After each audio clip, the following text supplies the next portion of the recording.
Today we are going to make Queso Fundido. It's a super fast and easy recipe to make, and one of the best things about it is that it is all made in a cast iron skillet. So it's great for cooking over a grill or outside when you're camping, and then you serve straight out of that. It's a really good time.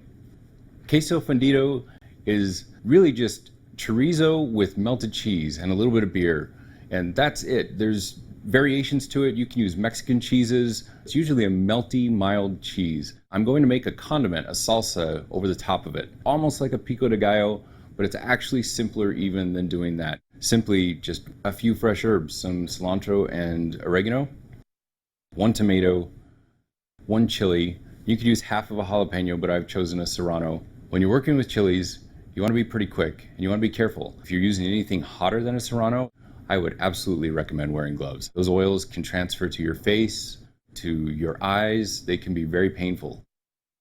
And then a little bit of lime, and then we're just seasoning with a little bit of tahini, one of my favorite things. It's the perfect balance for adding that little extra something on top of Mexican cooking.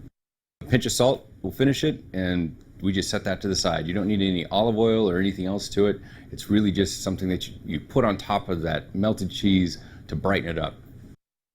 We're ready to make the Queso Fundido. It's just a few ingredients.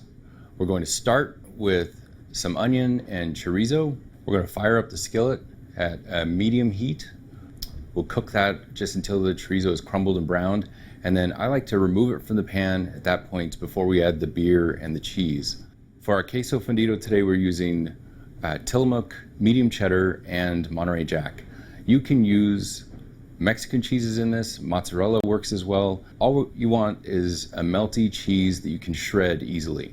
So we're just going to grate these cheeses, toss it with a little bit of flour. The flour helps keep the cheese from clumping when you're stirring it all together. We're going to add the beer and just bring that to a simmer right away. It'll start to boil, and then start sprinkling in the cheese. Once the cheese melts, add the chorizo back to it. If you want a little spicy, put in a little habanero sauce. We're going to add just a little mild hot sauce to ours. We'll put salsa over the top of it, and then you just serve it with some chips and plenty of beer. There's our Queso Fundido. Just grab a chip, have some fun with this one. Dig in.